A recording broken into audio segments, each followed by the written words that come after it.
Muy buenas tardes, tengan todos. Hoy, viernes 19 de noviembre, en esta ocasión bienvenidos al seminario del posgrado en Ciencias Físicas aquí en la Universidad Autónoma de Chiapas. Hoy tenemos el gusto de tener con nosotros al doctor Gerardo García Naumis, que nos visita de manera virtual desde el Instituto de Física de la Universidad Nacional Autónoma de México, que nos trae esta plática sobre materiales bidimensionales tipo Dirac, interacción con campos electromagnéticos y campos de deformación. Muy brevemente mencionar que el profesor Gerardo García Naumis obtuvo su grado en física en la Universidad Autónoma Nacional Autónoma de México, al igual que su maestría y su doctorado. Después realizó una estancia postdoctoral en el Laboratorio de Gravitación y Cosmología en la Universidad de París con el profesor Richard Kerner. Y bueno, es uno de los profesores en México que tiene muchas áreas de investigación, muchos intereses de investigación diversos, ¿no? Muy versátil, desde estudiar sistemas desordenados y cuasiperiódicos, como son los vidrios, las aleaciones, cuasicristales, también en materia condensada blanda y fluidos, propiedades electrónicas y termodinámicas de este tipo de sistemas, sistemas complejos y dinámicos, eh, también vidrios de spin, eh, digamos, muy relacionado, por ejemplo, con lo del Premio Nobel de Física de este año, teoría de la elasticidad, biofísica, econofísica, sociofísica, en fin, ¿no? Una gran área. Les invito a revisar su página de personal.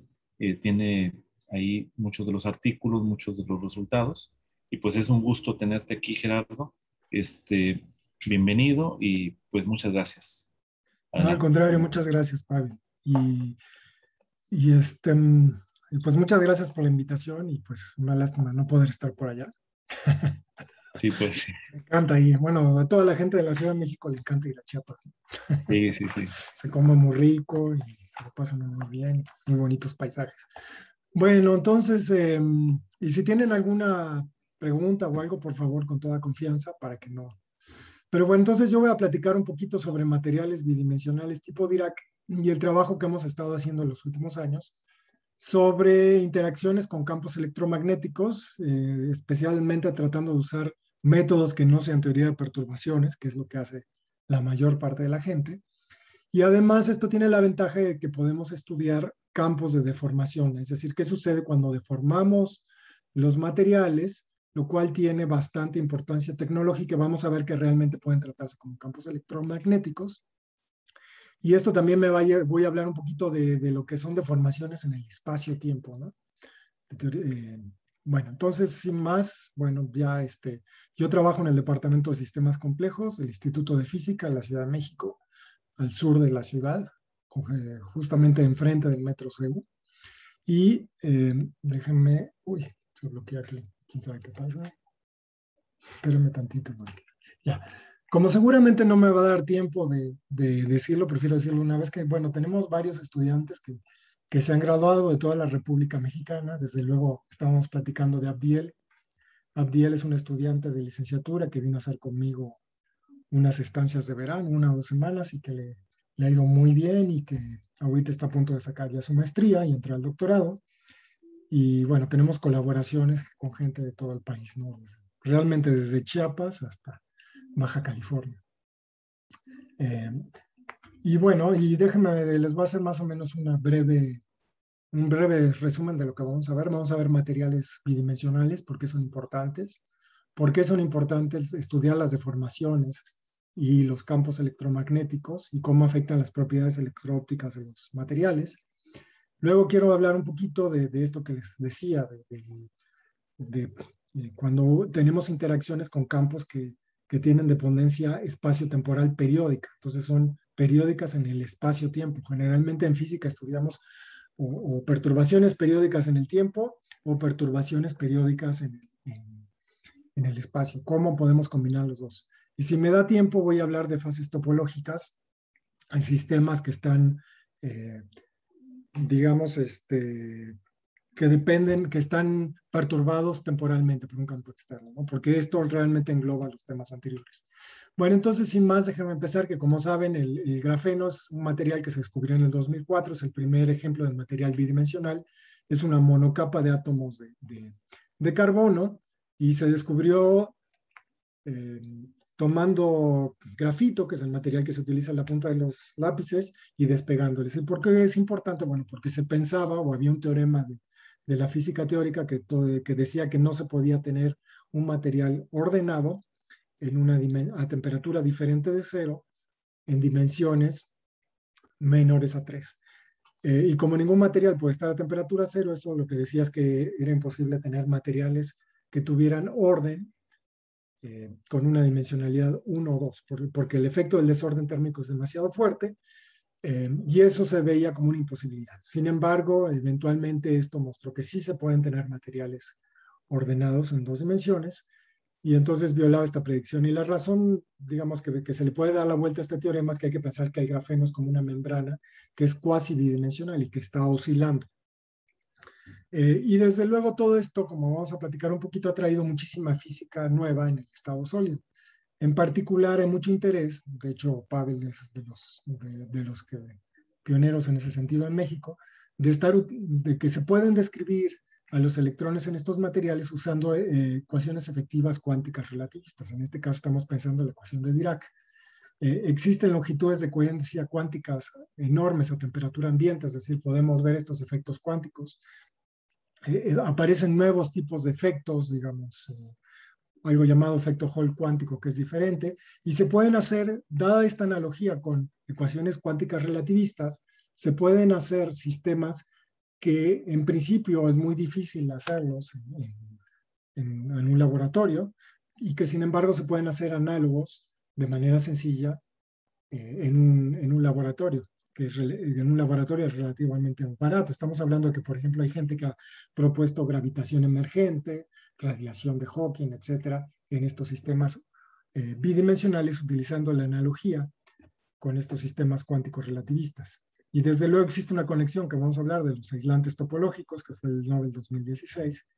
Y ahorita y también voy a hablar un poquito de la superconductividad de ángulos mágicos, que es un tema muy importante en este momento, digamos, a nivel de la física, que probablemente produzca algún premio Nobel en un tiempo no tan lejano, ¿no? A que lo descubrió. Vamos a hablar un poquito de todo esto. Y desde luego el grafeno es muy interesante porque cuando se descubrió en el 2004 y se midieron sus propiedades, se encontró que tiene superpropiedades. Es decir, si aquí en este eje ponemos los materiales que tienen tenemos aquí 4 propiedades importantes de los materiales, como son la conductividad térmica, que también conduce el calor, qué tanta movilidad tienen los electrones, cuáles, por ejemplo, qué tanto lo podemos deformar, y aquí tenemos, digamos, los materiales que mejor, que tenían digamos, estas características con mayor magnitud para los mejores materiales. Por ejemplo, el silicio era el que aguantaba más esta deformación tensil, que significa agarrar el material y estirarlo, que es lo que se representa en esta caricatura. Y lo que vemos, esta es una escala logarítmica, entonces vemos que esto es 4 órdenes de magnitud más grande que el material más elástico que se conocía, que era el silicio. Entonces el grafeno puede deformarse hasta el 25% de la distancia interatómica y no se rompe. Y eso tiene que ver porque de alguna manera en el plano tiene enlaces muy parecidos a los que son del diamante. Y desde luego, bueno, presenta también una direza, un módulo de Young que es muy parecido al del diamante justamente, que es lo que se ve, pero por otra parte presenta una movilidad electrónica que es un orden de magnitud y medio más grande que el arsenio de galio, y 2 órdenes, es decir, tiene una movilidad electrónica 100 veces mejor que el silicio, que es el material que usamos para computadores. Y la conductividad térmica respecto al mejor conductor térmico que se conocía, que es la plata, es también casi 2 órdenes de magnitud. Entonces conduce, digamos, el calor, se puede extraer 2 órdenes de magnitud más rápido que en la plata. Aquí está el silicio. Y como ven, estas 2 características son importantes para hacer electrónica, porque como saben, el silicio ya está en el límite de lo que se puede hacer, porque el silicio se calienta demasiado y no se puede extraer el calor suficientemente rápido de los transistores. Ustedes han visto estos ventiladores enormes que están sobre los microprocesadores y las razones que generan mucho calor y eso hace que se fundan los transistores. Estamos hablando de transistores de 9 nanómetros y esos órdenes de magnitud, y esos transistores pues se vuelven inestables cuando son de silicio. Entonces el grafeno también tiene la promesa de pues reemplazar la electrónica. Y además la idea es combinar estas propiedades para hacer una electrónica, ahorita vamos a hablar un poquito más, que tenga características interesantes, pero uno de ellos es hacer lo que se le llama tensiotrónica, aprovechar estas propiedades elásticas para modular las propiedades electro-ópticas del grafeno. Y a pesar de que no voy a hablar mucho de esto, sí quisiera decir que hay muchísimas aplicaciones. Uno, por ejemplo, es los materiales bidimensionales. Una de las características principales es que todo es superficie. Y eso es muy deseable en muchas cuestiones. Por ejemplo, en los filtros de agua, lo que se utiliza es carbón activado. El carbón activado no es más que carbón poroso que aumenta la superficie de contacto con el agua para purificar. Entonces aquí se están utilizando muchos ya purificación de grafeno. De hecho, los que descubrieron el grafeno se ganaron un premio muy importante el año pasado que otorga los Emiratos Árabes para la gente que, digamos, haga avances más importantes en la purificación del agua. Este es, por ejemplo, un purificador de grafeno que se utilizó en una situación de emergencia, en un huracán, que es uno de los problemas más graves cuando hay un huracán o cuestiones de desastres naturales, que no hay agua potable. Entonces, estos son purificadores muy, muy buenos, ¿no? También se está utilizando en la electrónica, circuitos integrados. También se está utilizando para bueno, guardar energía. En esto también hay muchas cuestiones. Ha invertido mucho Tesla de lo que se le llama supercapacitores, es decir, construir baterías que se les llama supercapacitores. Esto lo descubrió un estudiante de maestría justamente, y se puede construir, inclusive hay videos en YouTube, lo pueden hacer en su casa. Son DVDs tratados con óxido de grafeno, en los cuales con un quemador de discos compactos lo que hacen es generar estas pistas, generan estos condensadores y se le pone un electrolito sólido, y con esto descubrieron que se pueden cargar muy rápidamente estos supercondensadores y duran mucho tiempo. Es decir, la idea es tratar de construir super baterías que se cargan en 15 minutos y les duran una semana, ¿no? Para un celular. Y desde luego también esta es la solución para los coches eléctricos. Pero esto también tiene otra ventaja importante. El grafeno está hecho de carbono. El carbono es un material orgánico y por lo tanto es biodegradable. Entonces, en ese sentido es mucho más amigable con el medio ambiente eh, que el litio, ¿no? Que además es explosivo, que son las baterías que estamos usando. Otra cosa importante de lo que vamos a hablar es que el grafeno puede interaccionar con ondas electromagnéticas y se puede poner en tinta. Entonces, de hecho, ya se pueden utilizar en antenas flexibles, se pueden hacer tintas que se puedan leer mediante ondas electromagnéticas. Entonces, ya, de hecho, hay patentes de que ustedes ya en el súper no necesitan pasar las cosas bajo el rayo láser, sino que directamente las pasan y son leídas, ¿no? O tarjetas de crédito flexibles, cosas como esas. Desde luego, por ser un material orgánico, hay muchísimo interés eh, en construir interfaces que sirvan, por ejemplo, para prótesis. Ya se han crecido grafenos, neuronas sobre grafeno. También hay tratamientos para materiales, inclusive ya se están probando carreteras con grafeno, ya se están construyendo llantas con grafeno, etcétera. Hay muchísimas en todas estas áreas, y de hecho, digamos, el principal proyecto europeo de investigación en este momento en términos económicos es el proyecto que se llama la bandera europea de grafeno, Graphene Flagship, que es un proyecto que empezó en el 2013 y que está hecho hasta el 2023 y que tiene 3 etapas. En la primera etapa, lo principal era producir grafeno de calidades muy altas para poder, para eventualmente hacer componentes, como les digo, transistores, válvulas de spin, eh, pantallas flexibles, esto que les decía de utilizar tarjetas eh, o tinta magnética, baterías ultraligeras, celdas solares, láseres ultra rápidos, materiales compuestos, etcétera. Y todo esto ya se ha ido logrando, digamos, ya estamos acabando esta segunda etapa y está empezando la integración de los sistemas, ¿no? La electrónica flexible, etcétera. Entonces, de hecho, la visión de este proyecto europeo es construir, pues, sistemas integrados que sean más rápidos, más baratos y sean flexibles, y además que sean desde el punto de vista, digamos, ecológico, que sean más eficientes, que sean renovables, sustentables y que además se puedan pagar. Y en cuanto a la salud, que también sean, que se puedan pagar y que sean biocompatibles, ¿no? Entonces hay mucho, normalmente les hago como un resumen de qué es lo que se hace cada año. Ustedes pueden entrar a la página de este proyecto y es muy importante porque cada año sacan todas las aplicaciones, todas las empresas que se ha hecho con esto y es realmente importante. Inclusive ya se están utilizando, por ejemplo, en los timones de cola de los aviones Airbus. Hay muchas aplicaciones, ¿no? Pero desde luego de lo que nos importa a nosotros es que esto también, cuando se rompió ese paradigma de que no podían existir materiales bidimensionales, la gente empezó a buscar otros sistemas, como por ejemplo el silicio. Se encontró que el silicio, si bien no es perfectamente bidimensional, tiene una estructura, digamos, como piramidal, como una estructura en zigzag que es cuasi bidimensional, y desde entonces se han estado encontrando otros materiales, como por ejemplo borofeno, etcétera, que está hecho de boro. Esto es fosforeno. El fosforeno, pues lo que se hace, se toma el fósforo y se le van quitando estas capas hasta quedarse con una sola capa. Y hay varios métodos para hacer esto. Si quieren, después en la sesión de preguntas platicamos un poquito sobre estos temas, pero lo importante es que la gente está trabajando en muchas cosas. Otros materiales que son muy importantes en este momento son los dicalcogenuros de los metales de transición.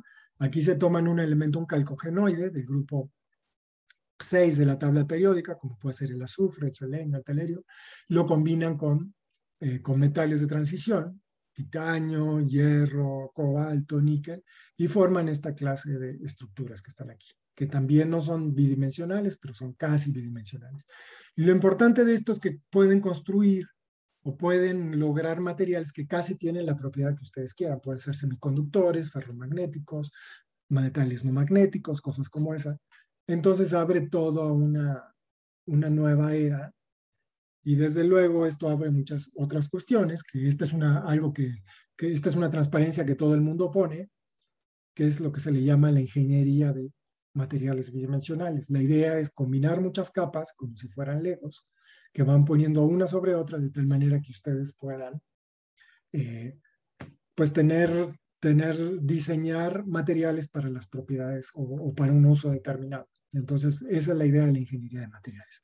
Ahora, esto es la transparencia que todos ponen, pero nosotros lo que hemos trabajado mucho, y bueno, aquí hicimos un review. Este review, bueno, esta es la portada de nuestra visión de cómo son las cosas, de que en realidad esto no es así, porque en realidad es como comprar muchos Legos de compañías diferentes, digamos la versión pirata del Lego, y entonces los bloques no van a entrar uno con otro porque las redes no coinciden perfectamente. Inclusive hay una red que se le llama nitruro de boro, que es muy parecida a la red, a la de grafeno. Sin embargo, tiene la distancia interatómica es de 3%. Entonces, cuando ustedes tratan de poner una capa sobre otra, lo que sucede es que eso no se va a poder hacer tan fácil como dicen, ¿no?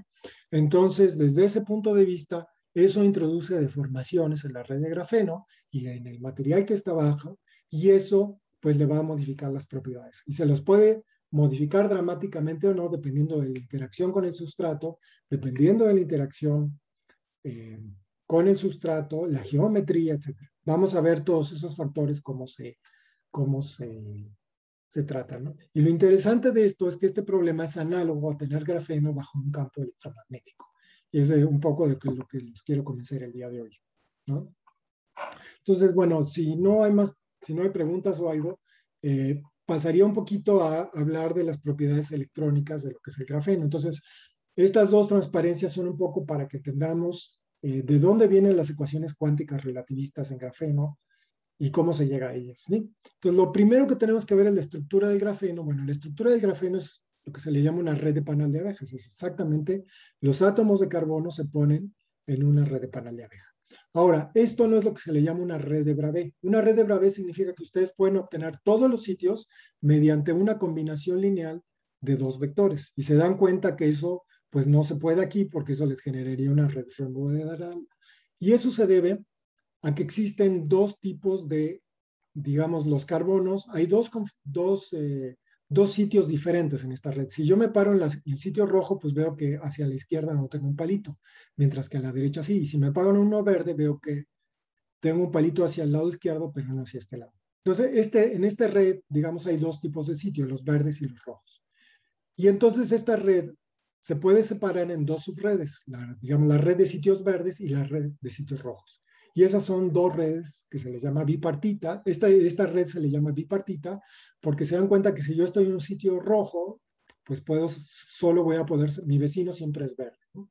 ¿Ok? ¿De acuerdo? Es como si yo dijera, bueno, aquí tengo, eh, digamos, personas que tengo de la América y otros que les van al del UNAM y lo siento de tal manera que uno de la América siempre tiene que les van a los Pumas o algo así, etcétera, no sé. Y eso da, entonces, ¿cómo se hace el hamiltoniano? Bueno, el hamiltoniano en grafeno es súper simple porque dado que tenemos, el carbono está en el grupo 4 de la tabla periódica y entonces tiene 4 electrones, digamos, de valencia. Pero 3 de esos electrones se utilizan para hacer un enlace con sus vecinos. Entonces realmente me queda un solo electrón.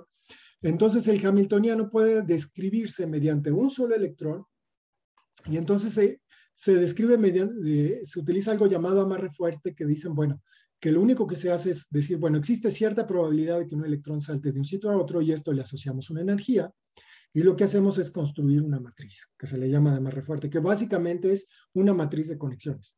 Es como si dijeran, bueno, ¿ustedes cuántos amigos tienen? Resulta que aquí cada persona roja pues tiene 3 amigos que son verdes y lo único que tienen que hacer es generar una matriz donde quién se conecta con quién. Entonces lo único que hacen es numeran a las personas y dices, bueno, tú eres la persona 1, la persona 2, la persona 3 y ves quiénes son tus vecinos, lo pones en una matriz de conexiones y eso lo multiplicas por menos T, que te da la escala de energías, que es 2.6 electronvoltios, y con eso se diagonaliza y obtienes los eigenvalores.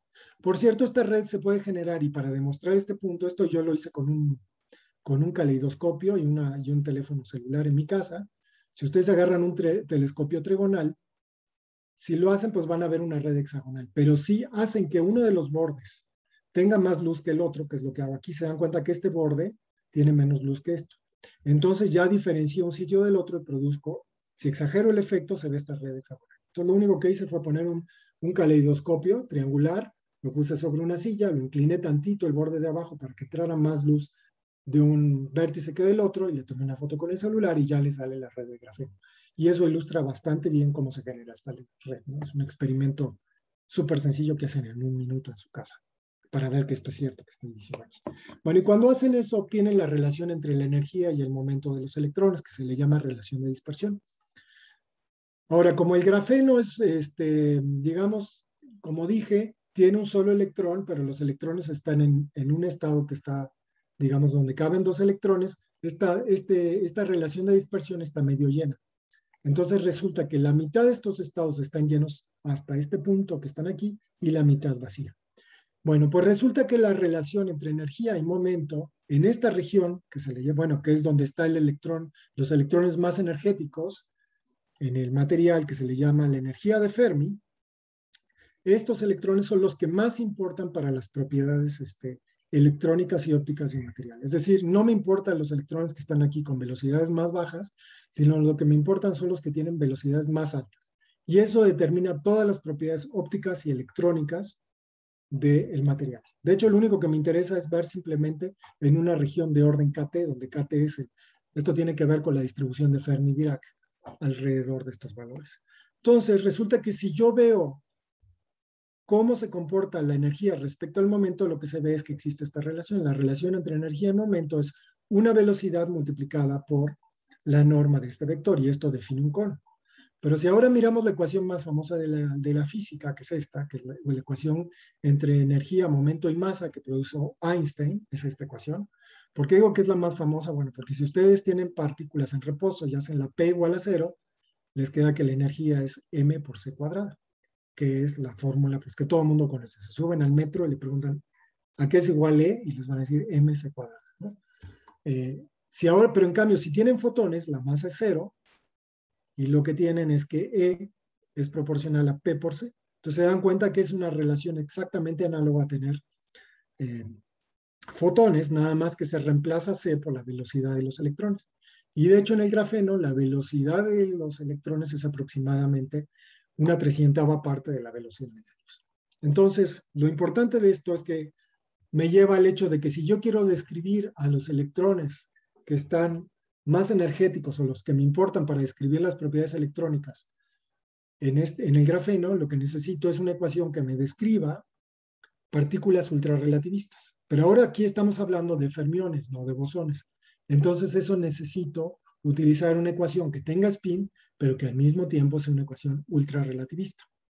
Y eso es justamente lo que me permite hacer la ecuación. Bueno, se puede utilizar la ecuación de Dirac. Esto lo vamos a ver un poquito más adelante, ¿no?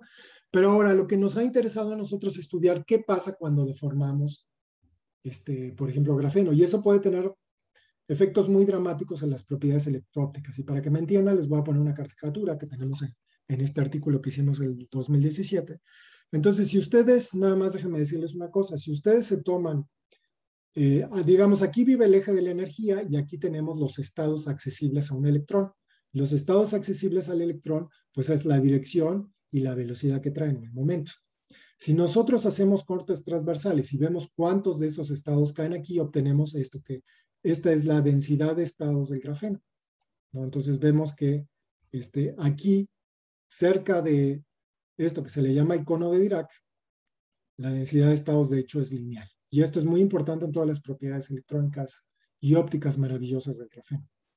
Pero bueno, ¿qué pasa si nosotros tomamos grafeno y lo ponemos sobre un sustrato y por ejemplo, puede ser un polímero, y este subpolímero lo sometemos a deformaciones en dos direcciones? Entonces, bueno, esta es la densidad de estados del grafeno sin deformar, se ve así. Aquí tenemos el cono de Dirac. Pero ¿qué sucede? Imaginen que lo empezamos a deformar en esta dirección horizontal. Bueno, lo que vemos es que la interacción entre estos átomos empieza a decrecer. Entonces, si eventualmente yo lo estiro mucho, me doy cuenta que la interacción entre estos átomos de carbono desaparece. Entonces es como si yo tuviera nada más dímeros, como tuviera moléculas nada más de 2 carbonos. Y cuando se ve el espectro de eso, resulta que son como si tuviera una molécula que tienen 2 niveles de energía. Y entonces aquí me aparece una brecha energética. En cambio, si yo deformo el grafeno en la dirección contraria, perpendicular, lo que hago es que voy disminuyendo la interacción entre estos carbonos, pero no cambio la interacción entre estos carbonos que están aquí. Entonces esto me van a quedar cadenas lineales, pero las cadenas lineales tienen un espectro así, no se abre una brecha energética. ¿De acuerdo? Esto de hecho me da lugar a algo que se le llama un líquido de Lüttinger, que son cadenas unidimensionales débilmente acopladas. Entonces, lo que vemos, ¿por qué es importante esto? Bueno, porque esto lo que me está diciendo que aquí yo puedo, este sistema tal cual está, esta es la banda de valencia y esta es la banda de conducción. Entonces, normalmente les enseñan que cuando esas bandas se tocan, el material, digamos, presenta propiedades de un metal. Ahora, aquí como la densidad de estado se va a cero, esto es lo que se le llama un semimetal. Entonces, el grafeno es un semimetal, pero si ustedes lo deforman en esta dirección, pueden generar un material que tenga una brecha energética y entonces se vuelve un semiconductor o un aislante. En cambio, si lo deforman en esta dirección, pues tienen un material que tiene muchísima densidad de estados aquí a la mitad y entonces es un metal. Entonces ustedes aplicando deformaciones lo pueden pasar de semimetal a aislante o a semiconductor. Y eso es lo interesante de hacer esto que esto se le llama tensiotrónica. Es modular las propiedades electrónicas mediante deformaciones selectivas, ¿no? Entonces, por ejemplo, para que se den una idea de algunos modelos interesantes teóricos que hicimos, un modelo, no voy a dar más detalles, pero lo que hicimos con un modelo, dijimos, bueno, imagínense que tenemos un nanoalambre de grafeno y le aplicamos una deformación arbitraria en esta dirección. Este es un nanoalambre de grafeno y esta deformación lo único que le pedimos es que sea la misma a todos los átomos que están en un renglón, que sea movemos estas deformaciones así, hacia arriba.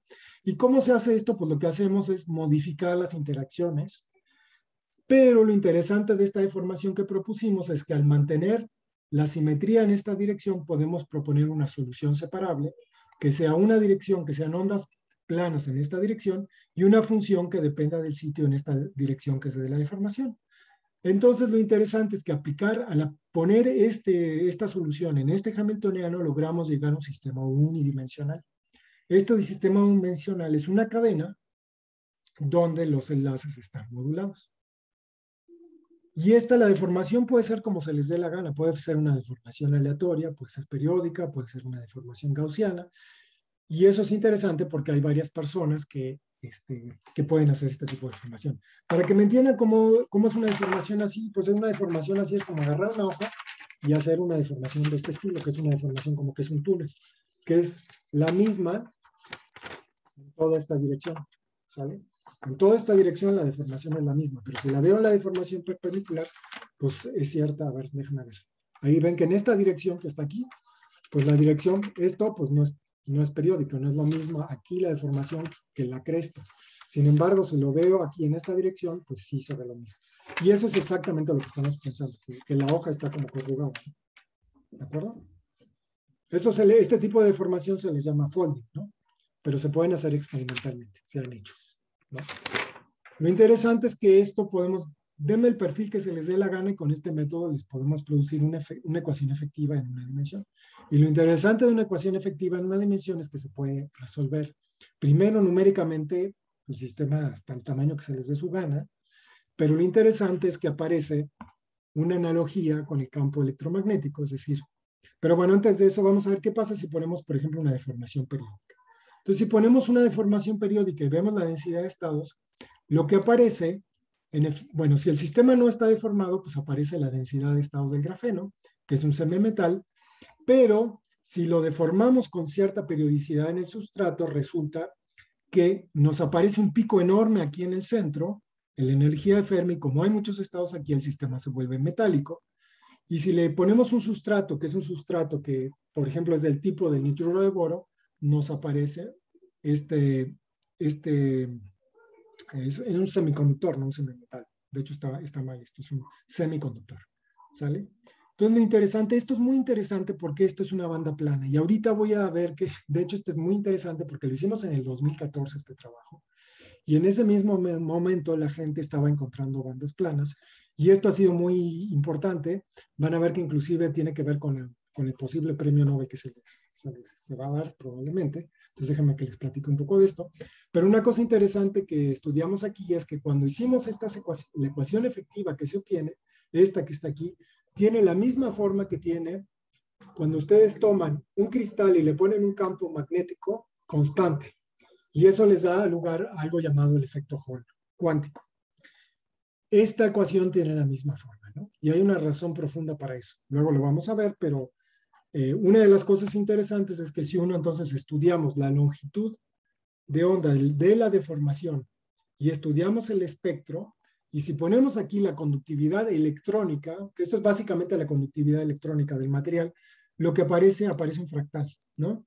Los sitios azules significa que hay conducción electrónica, los rojos que no, y de hecho tiene que ver con la conmensurabilidad que hay entre la red y el sustrato. Por ejemplo, si el sustrato es conmensurable respecto a la red de grafeno, tenemos conducción electrónica y si no, no la tenemos. Entonces, esto es bastante bonito porque esto es lo mismo que aparece en el efecto Hall cuántico. De hecho, esto en el efecto Hall cuántico se le llama la mariposa de Hofstadter y fue de hecho el primer fractal que se dio en el estado sólido. Pero bueno, cuando nosotros estábamos haciendo este modelito, la gente estaba obteniendo este tipo de cosas, pero no como yo lo estoy obteniendo, sino de esta manera que se forma lo que se le llama un patrón de Moiré. Déjame ver si puedo hacérselos aquí para que lo vean. Miren, aquí tomo una red de grafeno y la pongo sobre otra. ¿Y qué pasa cuando yo roto una sobre otra? No sé si entrecierran sus ojos, no sé si van a notar que existen ciertas regiones, a ver, déjenme para que sea más evidente. Uy, no se ve aquí, ahí está, déjenme que le agarre bien. No sé si alcanzan a ver que existen, si entrecierran los ojos, donde los hexágonos coinciden con otros hexágonos. ¿Sí lo ven?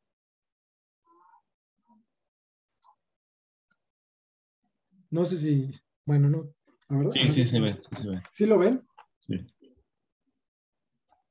A ver. Bueno, resulta que esto me da lugar, si se notan, me está apareciendo una superred y esa superred depende del ángulo de giro. Rotando yo puedo generar, miren, ahí hay una más, ahí hay no les puedo señalar ahorita porque estoy usando el mouse. Si se lo dejo usar no ve la capa de abajo, pero no sé si se dan cuenta que a medida que voy rotando, pues voy generando superredes donde los patrones de coincidencia depende mucho qué tanto gire. ¿Sale? Inclusive si yo giro muy poquito, vamos a girar bien poquito para que lo vean. así, se generan redes, pues una superred muy, muy grande, ¿no? Bueno, resulta que esta es otra manera de generar otro sustrato, que es grafeno sobre grafeno.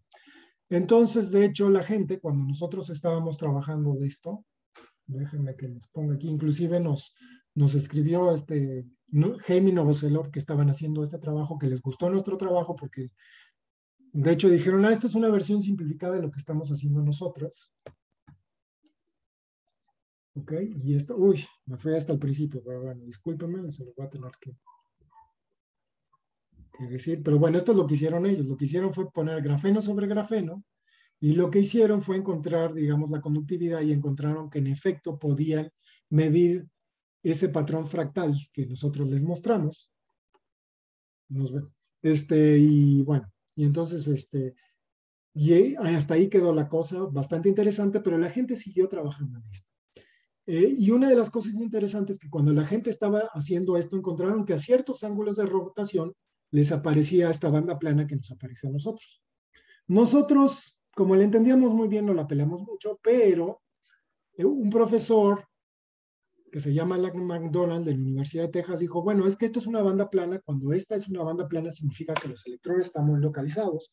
Cuando los electrones están muy localizados, podemos pensar que la velocidad de ellos es muy baja. Y cuando eso pasa, en general, empieza a haber mucha interacción electrón-electrón.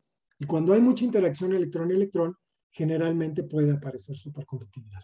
Entonces, dijo eso en una conferencia, y un español que se llama Jarrillo Herrero, que trabaja en el MIT, se encerró durante 3 años a tratar de cumplir esa profecía, digamos, y lo que hizo es este circuito que está aquí, puso grafeno sobre grafeno, rotado a los ángulos mágicos en los que se observaban esas bandas, y entonces se pusieron a medir la conductividad. De hecho, primero hicieron cálculos y comprobaron que con modelos más realistas del carbono, pues aparecían estas, el cono de Dirac, y aparecían estas bandas planas a los ángulos de rotación.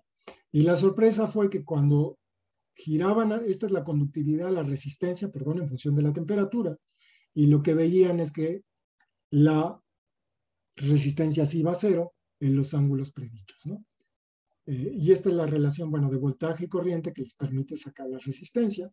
Pero la sorpresa mayor fue que cuando se pusieron a estudiar el diagrama de fases de este sistema, ¿cómo se construye el diagrama de fases? Lo que se hace es, se controla la temperatura del dispositivo y la densidad de portadores de cargas. ¿Cómo se hace esto? Bueno, para esto hay que inyectar con huecos o electrones el material, y eso se logra simplemente poniendo un potencial de polarización sobre este material.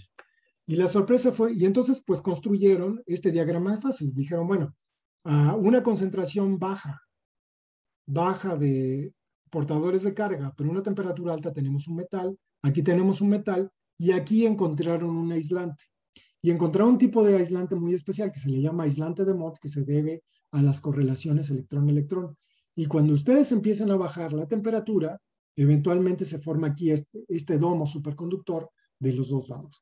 Bueno, ¿cuál es el interés de esto? Bueno, la sorpresa mayúscula es que es el mismo diagrama de fases que aparece en los superconductores de alta temperatura crítica.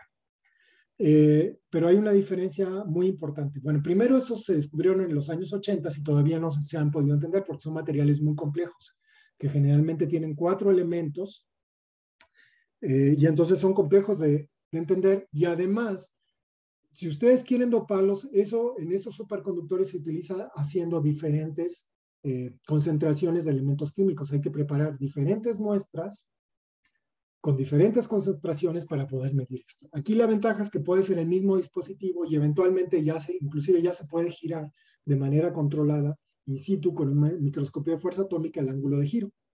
Entonces, a diferentes ángulos de giro, pues pueden encontrar diferentes diagramas de fase.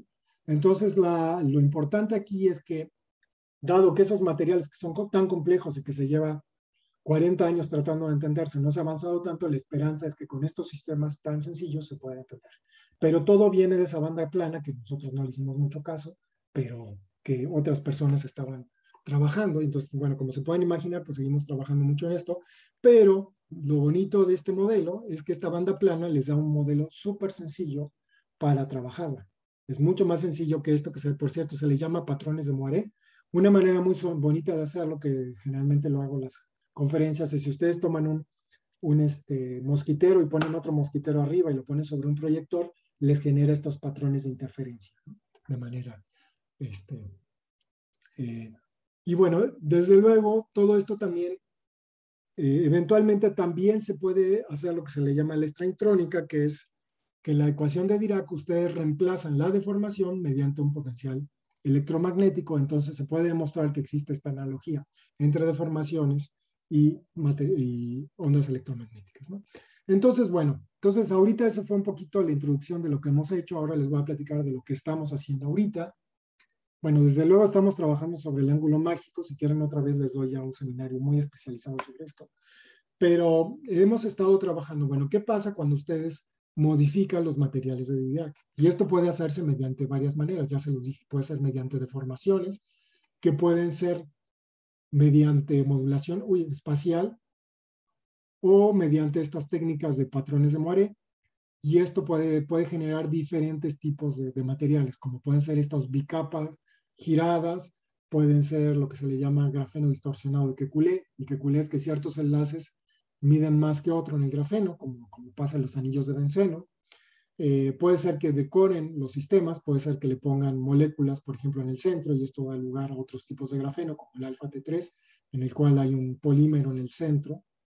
También se les llama redes de dados, y aquí la razón es bastante obvia, ¿no? Dice lattice.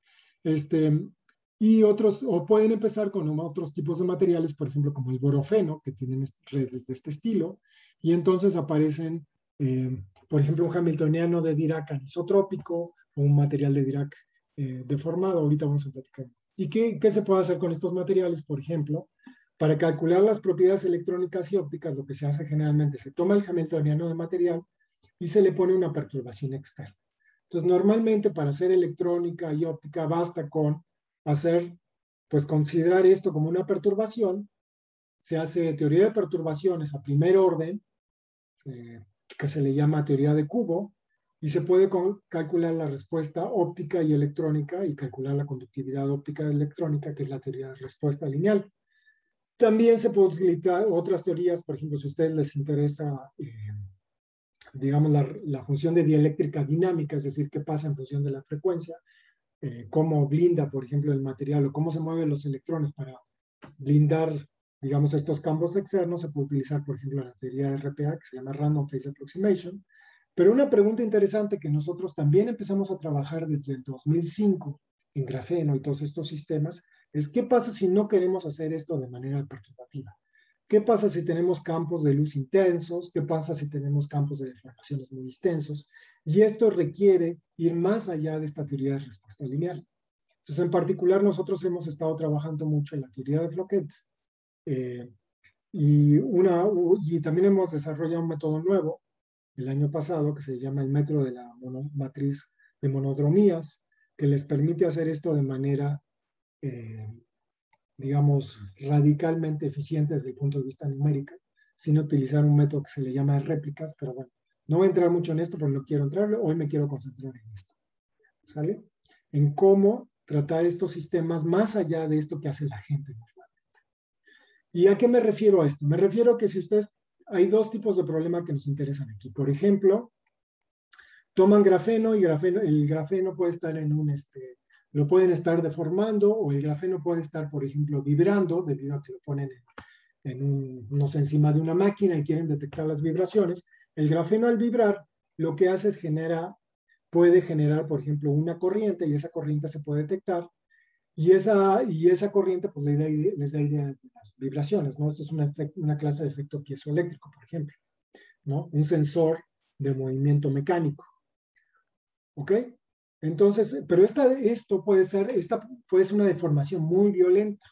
Y entonces, si ustedes quieren calcular la respuesta, lo que se ve es que existen respuestas que van mucho más allá de lo que se puede hacer con teoría lineal. Otro ejemplo es lo que se les llama la fotocorrientes, que también aquí tenemos resultados experimentales.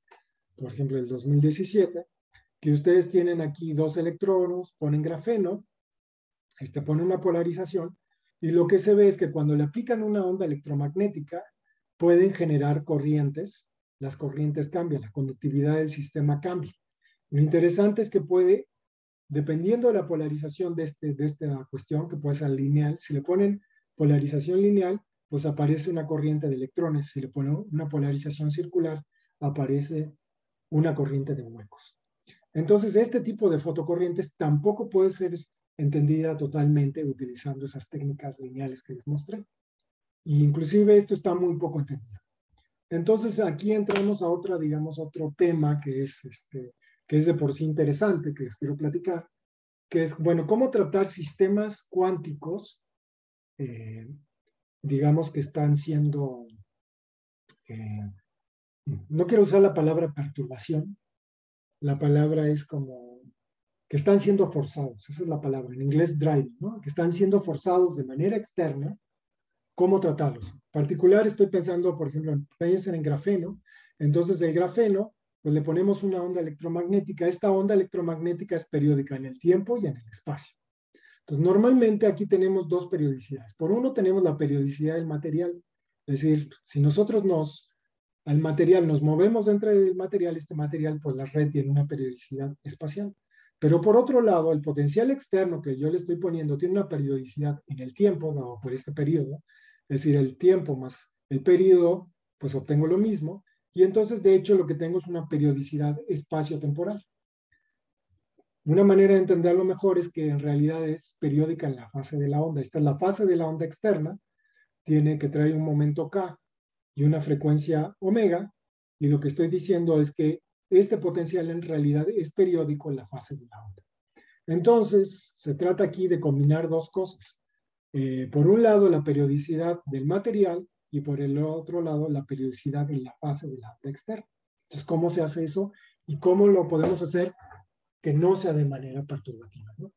De hecho, cuando empezamos a trabajar este problema en el 2006, 2005 con grafeno, dijimos, esto seguramente ya está bien entendido. Y en el transcurso de los años, me he dado cuenta que ni siquiera para los cristales, y ahorita está de supermoda. Entonces, bueno, normalmente, ¿qué es lo que pasa cómo tratan normalmente la periodicidad en el espacio? Son muy curiosos los libros de física porque los tratan de maneras muy diferentes. Entonces, si ustedes tienen un sistema periódico en el espacio, por ejemplo, un electrón en un potencial periódico, pues tienen que el potencial tiene periodicidad espacial. Es decir, si ustedes se mueven una distancia r, pues esta función vale lo mismo, como puede ser un coseno.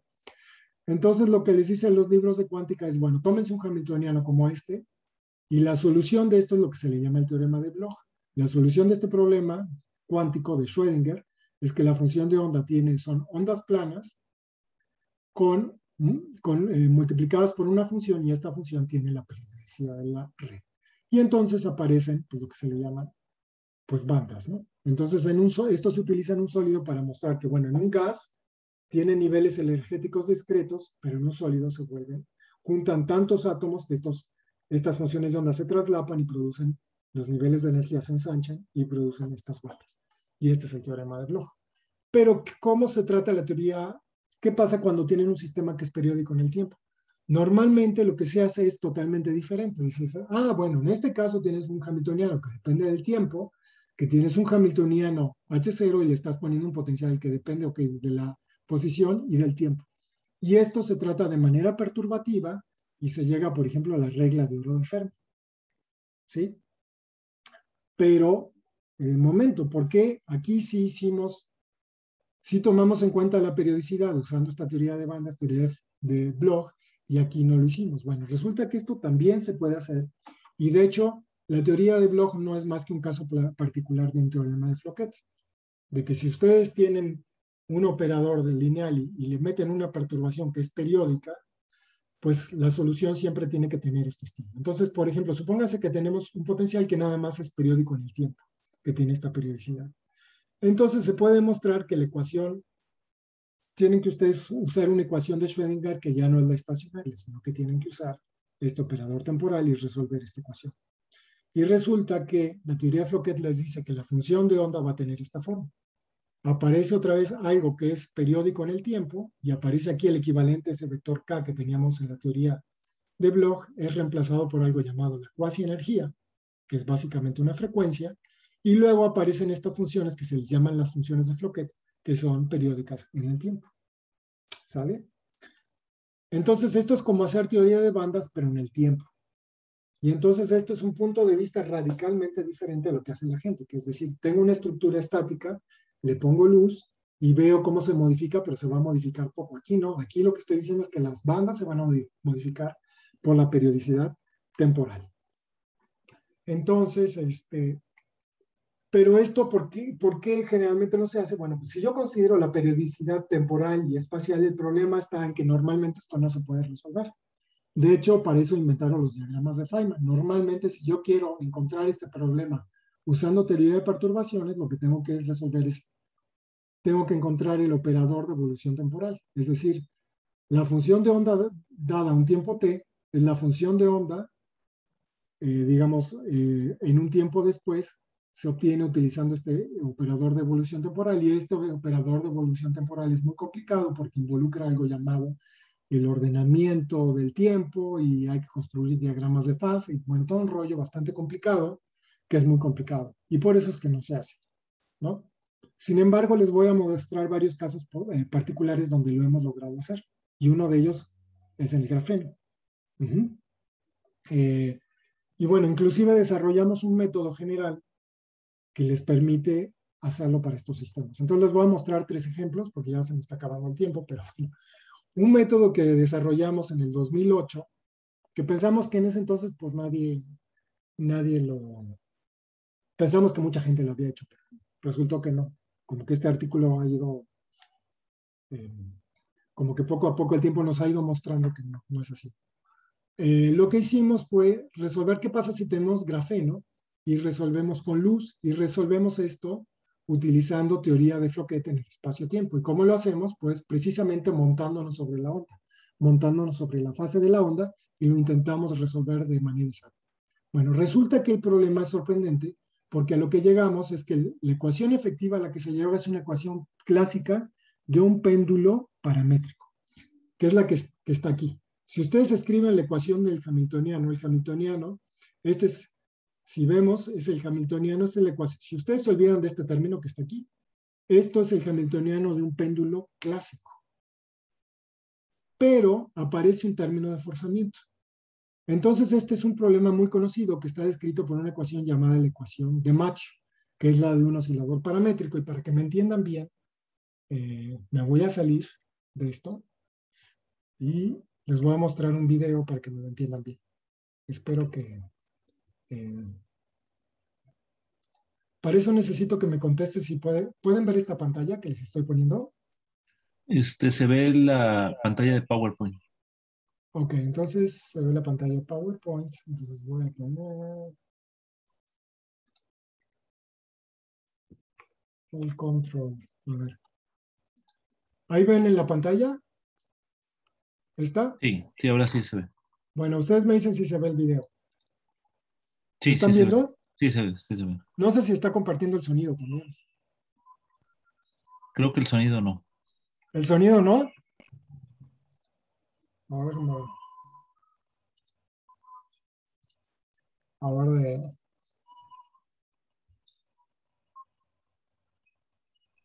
Bueno, miren, este es un péndulo paramétrico, el más famoso que existe en el mundo.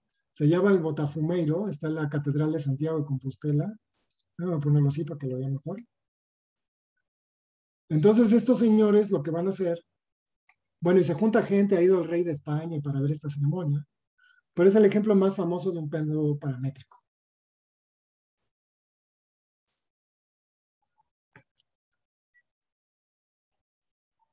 Bueno, le voy a adelantar un poquito más. Ahí lo empiezan a subir. Bueno, creo que ya, espérame tantito, ahí va. Ya lo prenden y lo echan ahí. Y fíjense lo que hacen los señores que están aquí.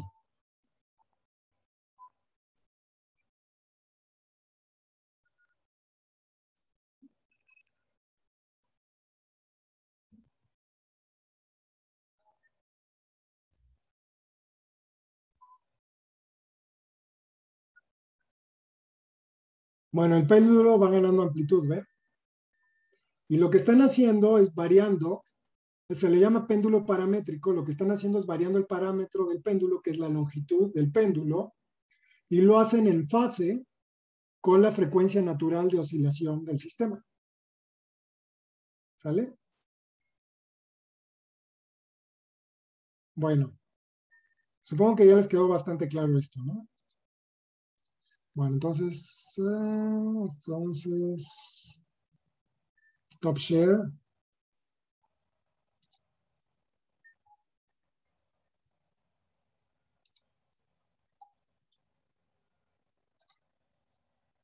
Espérenme tantito porque sigue aquí oyéndose una música.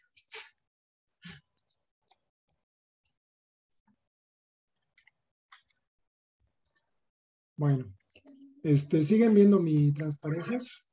Sí, sí, ya se ve la... Bueno, muy bien. ¿Les quedó claro a los alumnos el péndulo paramétrico? Bueno, yo Así supongo que sí. es. Bueno, pues resulta que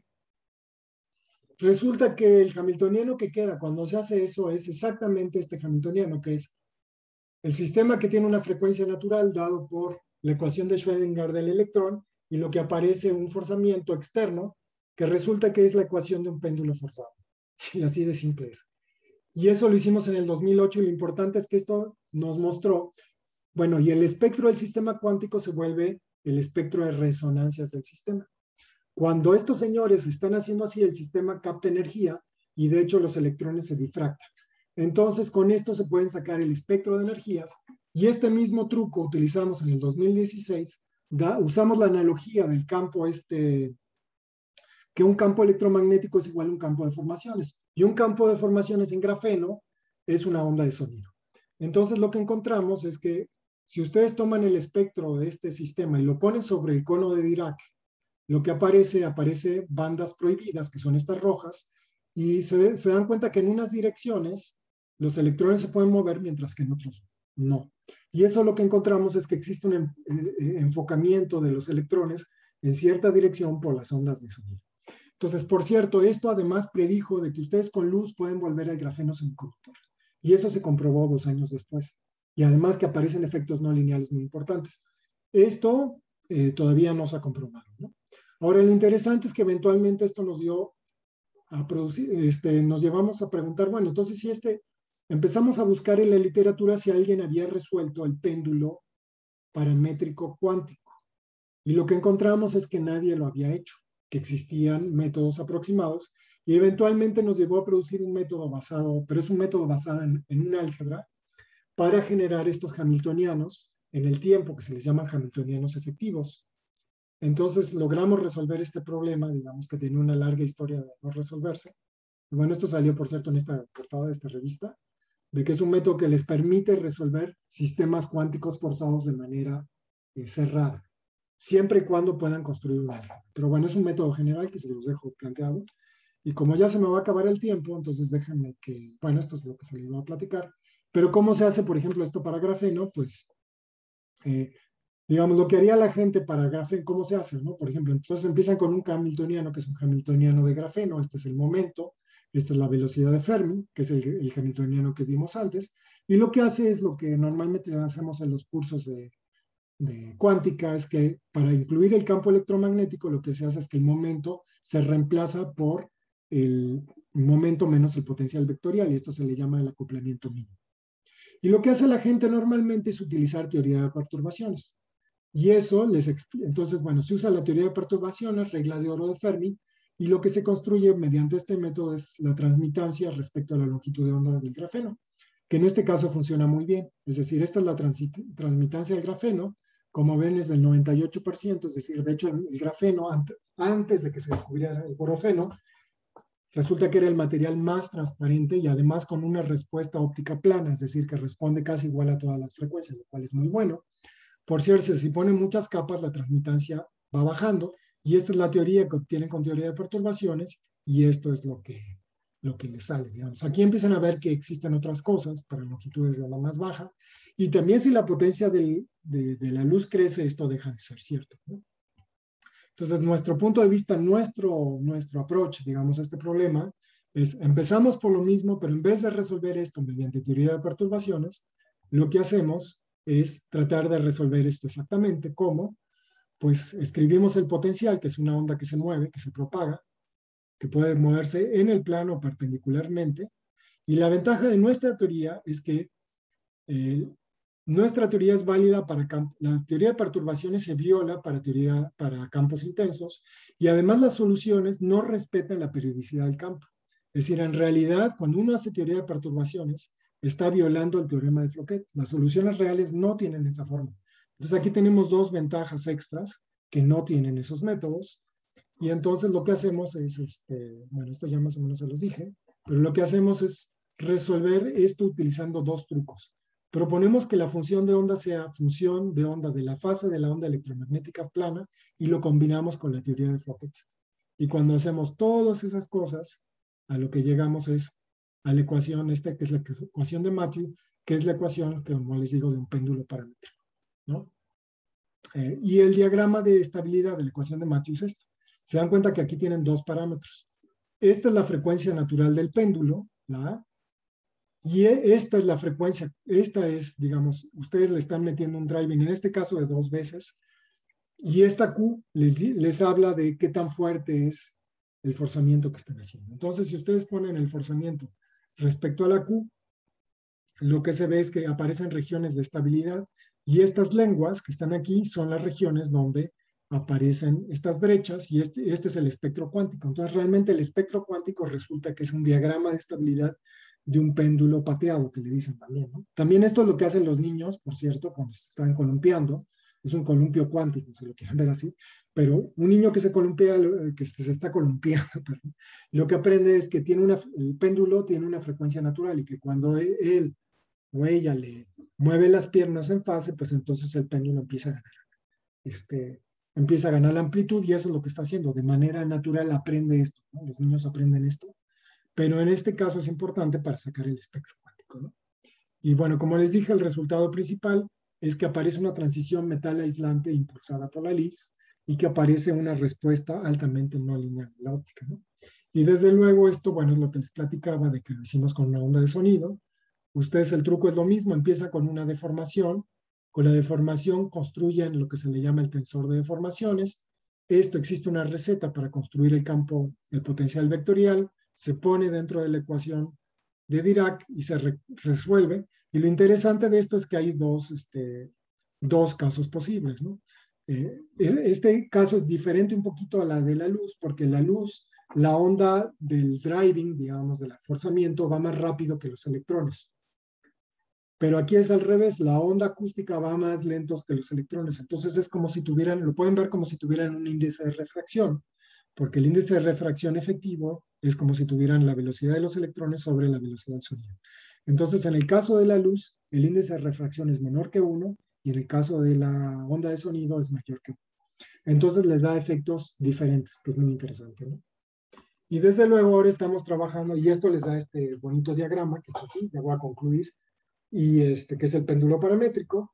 Y existen otras cosas como los materiales de Dirac que estamos trabajando ahorita, que están, por ejemplo, el borofeno.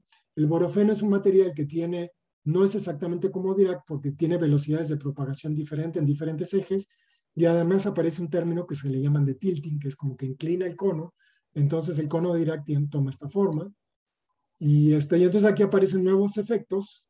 Por ejemplo, cuando el campo es este es, digamos, el resultado que obtendrían con teoría de perturbaciones. Lo que estamos viendo aquí es el momento en función de la cuasinergia, que viene a ser como juega el papel de la energía en un problema dependiente del tiempo.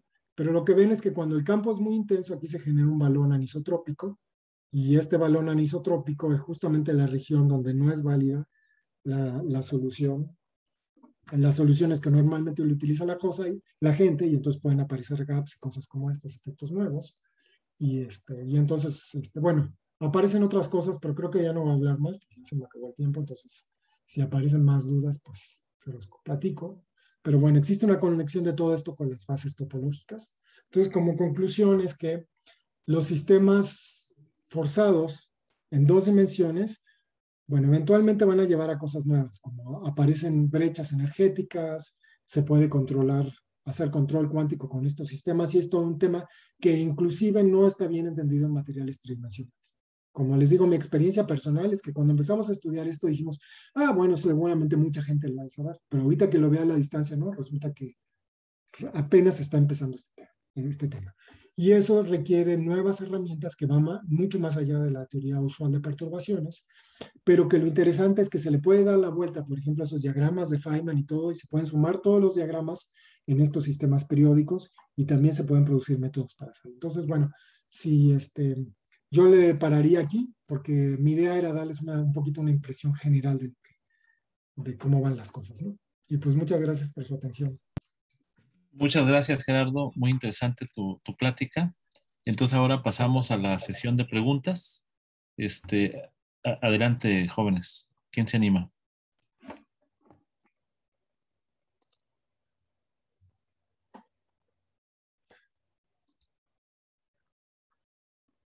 No tengan miedo, ¿eh?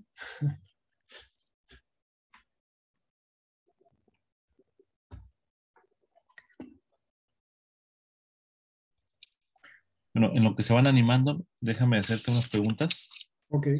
Eh, bueno, ahorita que mencionaste la teoría de Floquet, digamos, me vino a la mente la idea de que estos diagramas que encuentras, en Sí. donde tienes regiones permitidas y no permitidas de energía, serían los equivalentes a la situación, por ejemplo, con la mariposa de Hofstadter. Porque, digamos, Sí, allá se genera la mariposa gracias a la periodicidad, vamos a decir, que tiene la estructura de la red, ¿no? Digamos. sí, exacto. Esto es muy interesante porque lo que pasa en la mariposa, en una red, ¿no? Normalmente cuando un electrón encuentra cierta periodicidad en un sistema, o cualquier onda, vamos a poner cualquier onda cuando encuentra un sistema cuyo distancia cuya geometría, digamos, tiene en los obstáculos, tiene la misma periodicidad que la onda que se propaga, aparece el fenómeno de difracción, ¿no? Donde las ondas no se pueden propagar. Y eso es lo que está detrás de, por ejemplo, la teoría de banda, las brechas energéticas o la mariposa de Hofstadter, que son muchas brechas, es justamente un fenómeno de difracción espacial, ¿no? O sea, tú tratas de Ujú, mandar una onda, por ejemplo, una guitarra, ¿no? Mandas una onda que se propaga y esa se va y se refleja, pero solo pueden coexistir cierto tipo de ondas, ¿no? Se genera una onda estacionaria en vez de que se ujú. propague. Entonces, las brechas energéticas en los sistemas, digamos como en Hofstadter o en un cristal, se deben a la difracción en el espacio. Y esto, justamente estas brechas que estás viendo aquí, se deben a difracción en el tiempo, ¿no? Ok. Entonces, el análogo es difracción en el tiempo. Y eso, eventualmente, si uno se pone a estudiar eso, realmente es así como si lo trata de traducir, es lo que dijo Landau, esto se le llama amortiguamiento de Landau. Es Mm, algo muy parecido, ¿no? Pero la idea de esto es difracción en el tiempo, ¿no? ok. Entonces, por cierto, estas lenguas que tienen aquí llevan el nombre de lengüetas de Arnold, porque si tú te agarras un péndulo no lineal, Ujú, ujú. resulta que estas lengüetas que están aquí, si haces el análisis de estabilidad, corresponden justamente a la ecuación de Machi. Entonces, este es el Ok. análisis de estabilidad lineal de un péndulo no lineal. Y estas brechas, si lo ves, si le tomas la raíz cuadrada, están en números enteros. Y significa que esas brechas aparecen justamente cuando el forzamiento que se hace del péndulo está en frecuencia es el doble, el triple, el cuádruple, el quíntuple de frecuencia de un, de lo que está, del forzamiento, ¿no? Ok. Inclusive, y bueno, y como todo el mundo sabe, cuando tú forzas un sistema, tienes una frecuencia natural y lo fuerzas con el doble, triple, etcétera, de su frecuencia, el sistema empieza a ganar energía, ¿no? Porque la impedancia de lo que está afuera y lo que está adentro se empieza a transmitir. Y hay muchos ejemplos famosos en física de lo que pasa, ¿no? Por ejemplo, de puentes que se han caído porque Claro. les iba a mostrar una filmación en lo que, no sé si los estudiantes lo hayan visto, pero déjenme que se los muestre. A ver si lo tengo por aquí, déjenme buscar el navegador. Pero ya que no se animan a preguntar, igual les podemos mostrar eso. Bueno, de Bien. que si tú fuerzas un sistema lo acabas rompiendo, es como lo que pasó en los sismos en la Ciudad de México. Claro. Los Sí, sí. edificios de 7 a 11 pisos en la Ciudad de México se cayeron porque las ondas sísmicas entraban en resonancia con el tamaño de los edificios y absorbían la energía que se caían. Y eso justamente son estas lengüetas que están aquí. Y lo mismo pasa en el sistema cuántico, es lo bonito, ¿no? Para Órale. nosotros fue una sorpresa encontrarlo, ¿no? Pero nos encontramos esto en todos los sistemas que hemos estudiado, siempre nos encontramos esto, ¿no? De que es la ecuación de un péndulo cuántico. Por eso dijimos, pues vamos a resolver de una vez. Nos pusimos a estudiar el problema del péndulo cuántico y resulta que tiene una historia interesantísima, que es casi como para escribir otro, hacer otro seminario, pero realmente no estaba resuelto. Es decir, la gente cree que lo había resuelto, pero no. Se empezó a tratar de resolver desde 1950. Y no es tan fácil como parece, ¿eh? Sí, sí, sí, sí. No, pues está Bueno, muy interesante, ¿eh? sí. Muy interesante. Creo que por ahí hay alguna pregunta. Ángel, si gustas preguntarla o...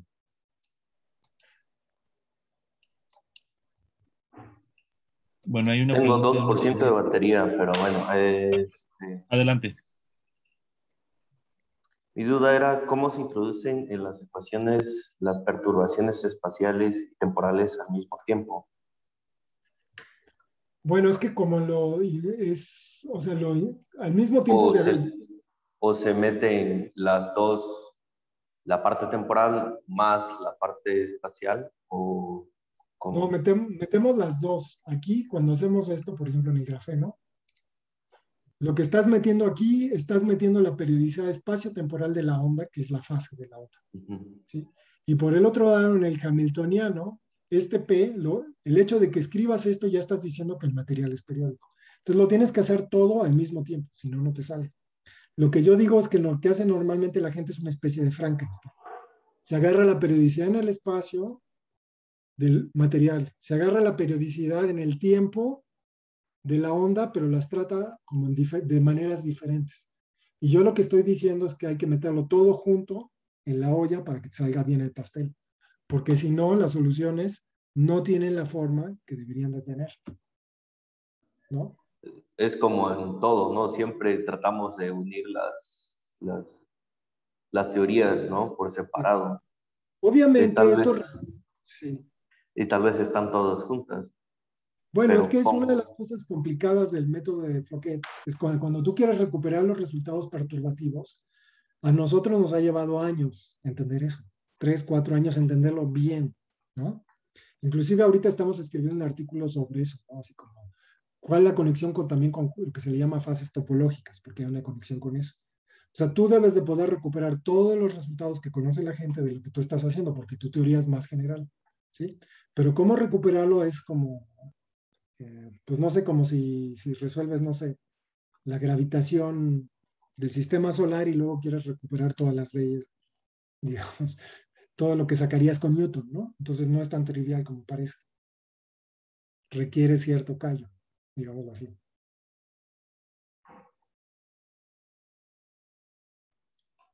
Bueno, gracias. Gracias, Ángel. ¿Alguien más tiene alguna pregunta?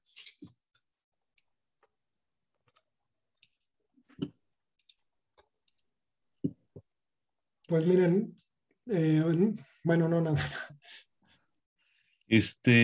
Ahorita que mencionaste esta cuestión de Floquet y también mencionaste lo de las relaciones de cubo, Ajá, me acordé, bueno, la cuestión esta de que en el efecto Hall cuántico, como ajá, sabes, pues hay esta conexión, digamos, topológica, ¿no? Pues gracias justamente a eso fue que le dieron el premio Nobel en el 2006, ¿no? Encontrar esta relación entre la sí, conductividad electrónica y una ajá, característica topológica que es la característica de sí, Chern.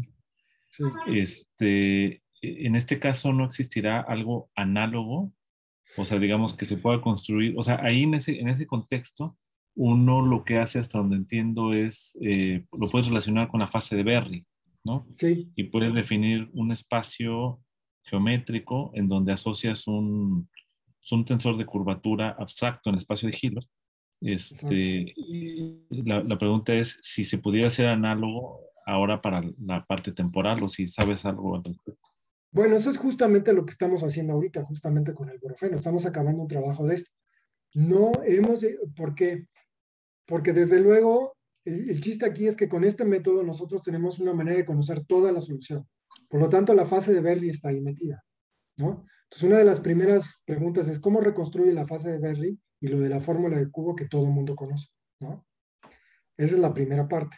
Y eso se puede, eso ya lo hemos hecho, ¿no? Y más o menos lo tenemos bastante entendido. No es tan fácil como la gente piensa también, por cierto. Eh, Ujú. Digo, ya que te metes a detalle. Luego, si quieres, te mando el artículo, estamos a punto de mandar. Pero la Sí, siguiente pregunta es, ¿qué pasa cuando eso es cuando estás en un régimen adiabático? Por ejemplo, justamente en esto que les... ¿Estás viendo mi pantalla? sí, sí, sí, sí. Bueno, esto justamente que tú estás diciendo es justamente lo que pasa. Cuando tú estás aquí, en esta zona la fase de Berry es una fase geométrica y está bien definida, y entonces inclusive puedes llegar a partir de esto a la fórmula de Q, sin hacer lo que Mm. hizo Taules. Inclusive es bien bonito porque de la ecuación de Matthew recuperas las fórmulas de Taules. Y eso es lo que estoy Ok, haciendo ahorita. Ayer en la órale. noche, digamos, así a nivel de ayer en la noche y hoy en la mañana. Es más, me levanté, te confieso algo, me levanté a las 3 de la mañana, dijimos, vamos a levantarnos todos a ver el eclipse, no sé si lo vieron, estaba un poco Ah, sí, nublado. claro. Sí, sí, Pero sí. bueno, estábamos ahí a las 3 de la mañana y no sé qué. Y luego ya me quería dormir y no podía porque estaba pensando en eso, ¿no? Porque Órale. dije, ah, claro, es que esto es la fórmula de Taules, pero la ecuación de Matthew en realidad es la fórmula de Taules, y es lo que me di cuenta, ¿no? Ayer a las 3 de la mañana. Pero el punto es que cuando te metes dentro de este balón ya no es el régimen adiabático, sino que no se vale ¿cómo se llama? La fórmula de Taules. Entonces ahí aparecen fases y hay que usar toda otra tecnología diferente. Que sí lo hemos hecho, que es lo que les quería hablar hasta el final, que es este trabajo que hicimos con Pedro. Con Pedro lo que estudiamos son fases topológicas de sistemas. ¿Qué pasa cuando, por ejemplo, agarras el grafeno y haces con chaca chaca, con un sustrato, y le pusimos una cosa que sí pudiéramos resolver? En particular pusimos chaca chacas, pero que fueran deltas de Dirac. Entonces, en ese caso, el operador Claro, temporal sí se puede hacer de manera analítica. Inclusive logramos encontrar de manera analítica las fases topológicas. Y lo que sucede, les voy a platicar, lo que aparecen son réplicas de los conos de Dirac. Cuando le empiezas a meter, esto es con poquita perturbación, pero le metes más perturbación y empiezan a salir muchos conos de Dirac por todas partes. Y cuando cortas el sistema aparecen modos topológicos, que son estos que están aquí, aparecen nuevos modos topológicos. Y esto da lugar a muchísimos diagramas de fases de estos modos topológicos. Por cierto, este chavo, Pedro Taboada, que es un estudiante mío, se ganó el premio Weizmann, ¿no? De la mejor tesis doctoral órale, qué padre, de la Academia felicidades. 16, con este tema justamente. Y Maurice ganó el del 2016 con el tema ¿no? Con el, Sí, sí, sí. con el tema de las deformaciones. Pero el tema de la tesis doctoral de Pedro, creo que se los cuento porque creo que se puede bajar de la Academia Mexicana, porque inclusive Ok. la del 2016 y 2018 las imprimieron, hicieron como unos libritos y creo que las están en el sitio de internet y se pueden bajar. Pero si no, las pueden bajar en mi sitio de internet, las tesis, que habla de todo esto. Pero aquí hicimos o sea, la tesis de Pedro hacíamos como un poquito era para perturbaciones que sí podíamos resolver como deltas de Dirac, que es como que de repente le das una delta y le estás así, pulsos, vaya, ¿no? Claro. Sí, sí, sí. Aquí ya lo estamos haciendo ya más general y además tratando de ver, bueno, ¿qué pasa con esos invariantes que son adiabáticos? ¿Qué pasa cuando estás aquí adentro? Porque nosotros finalmente tenemos acceso a la expresión analítica de la función de onda. Entonces Sí, puedes eso es muy bueno. construir las fases de Berry y todo. Y la cuestión es que obviamente es mucho más complicado, ¿no? Claro. No, pues está muy bien, ¿eh? Muy, muy interesante, Gerardo. Y yo creo que fue bastante material, pero yo creo que bastante motivante para los chavos. No sé si alguien tenga alguna última pregunta. Creo que ya estamos sobre tiempo. Bueno, si nada más le quería decir una cosa, que por cierto vamos a tener el viernes, de este viernes en 8, a las 4 vamos a tener una mesa redonda, va a ser el día de puertas abiertas de física. Toda la semana van a ser actividades, pero vamos a tener una sesión a las 4 sobre el premio Nobel 2021, ¿no? Ok. Por si quieren, sobre Sobre sistemas Giorgio París, ¿no? complejos. Yo estoy en el departamento de sistemas complejos y pues nada más era la invitación por si quieres entrar, ¿no? Claro, claro, Vamos a claro. hablar ahí de calentamiento global y COVID y cosas como esas. Igual puede ser interesante Y para los estudiantes. yo supongo que 16 la horas. liga va a estar ahí en la página. O si me pudieras mandar la liga, yo la hago extensiva con los estudiantes. Bueno, yo les mando las ligas del evento particular mío, digamos, pero va a estar toda la semana, Ok. las actividades, ahí en la página del IFUNAM. Pero son actividades que, esta va a ser la única actividad en vivo, porque como la Ok. gente ya está muy cansada, los estudiantes, de actividades virtuales, ¿no? Entonces ya como Sí, que claro. quieren algo más, eh, pues más interactivo, ¿no? Bueno, pues, ok, pues muchas gracias, Pavel, por la invitación. Espero No, pues verte muchas pronto, gracias, Gerardo. Muy en vivo. interesante todo y ojalá podamos continuar platicando. Órale, pues. Bueno, pues saludos Ya, a todos, entonces. Muchos sale, saludos. vale. Hasta Saludos, hasta luego. luego. Adiós.